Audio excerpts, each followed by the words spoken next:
You pick the market based on demographics, income, location, all that kind of stuff. The next step that you need to do is do a quick deal analysis to make sure the numbers for that market will work. So I'll show you how to do that fairly quickly. So some of the quick items that you're going to look at when you look at the market: rent to price ratio. What kind of rents are you getting for the money that you're paying in price for that property? The more rent that you get for the price, the better. More likely it's going to produce income after you take expenses and your mortgage into account. So you'll basically get the income for that property. You'll estimate the expenses just with a quick figure.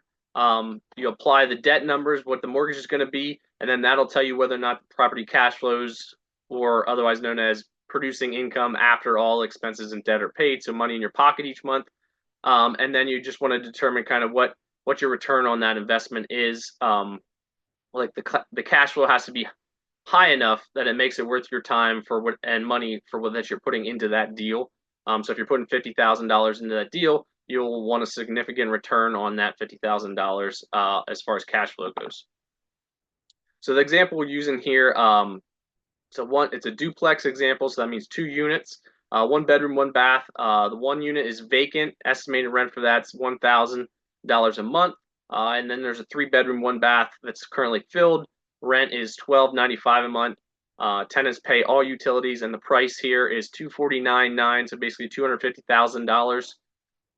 The bathroom looks nice. It looks like everything had been completely finished and redone here, sort of like a flip on a duplex. So there's not a whole lot of renovations that you're going to upgrade this unit. So if you look at myself over here, you look at the price. I just used my general calculator. Price is $249,900. Follow my mouse. Loan to value, begin a 75% loan. So 75% of that $249,900. Interest rate, I put at 6.5% now, as interest rates are slowly coming down. And then you can get a 30-year loan on this property. So I put those in because I have the calculator set to do the mortgage calculation automatic for me. And then here's the 2 units and income. Like I said, 1 bedroom, and then 3 bedroom, and then there's the rents. And I just kept the potential the same since there's not a whole lot of value add you can do here.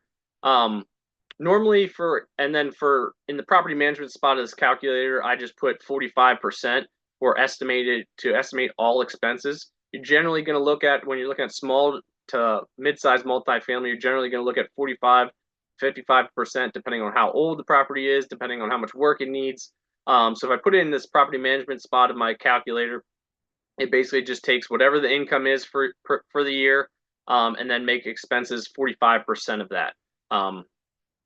So if you look at how this produces over here, the income comes out to $27,540 per year, and expenses at 45%. This includes vacancy, as well, property management, taxes, insurance, all utilities, that kind of stuff. Now for this property, I actually went with 45% instead of 50. Normally in my area, I'd go with 50. But in the listing, it did say that the tenants pay all the utilities. So no utility cost, which would lower it. And it's pretty nice and redone. So I went with a lower range of that. And then so that gives you your net operating income of $15,147 when you just take the gross income minus the expenses. And then the mortgage calculation is $14,352 per year, giving you a cash flow of $794.47. So a positive cash flow. At $250, you're putting in $70,000, $80,000, depending on where you're getting with the closing costs there. You're putting in a significant amount of money, and still getting a positive cash flow even with that high interest rate. So it looks like the market would work. Another thing that you'll be looking at, we go to the next slide, is where's this property if you would get back down to some lower rates at 4.5%.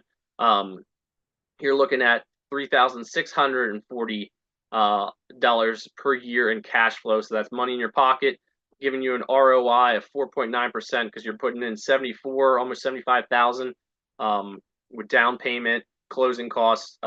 Quick calculation for closing costs is usually just 5% of the price. So 5% of the price plus the 25% down payment that you're getting for the loan. So you're getting a return on your money of almost 5%. Now that doesn't sound great, but you're just trying to analyze the market here.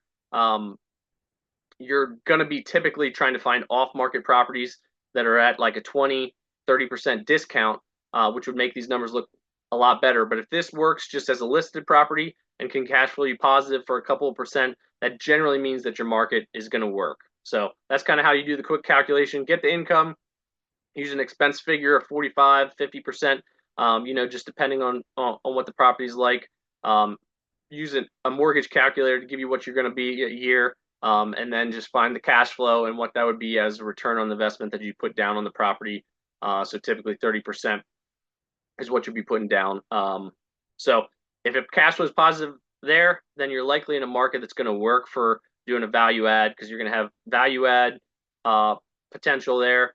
You're going to have cash flow so you can survive, get income producing and survive any sort of downturns in price, and get money in your pocket each month. So it's definitely a property and market that'll likely work. So that's kind of how you do the quick analysis.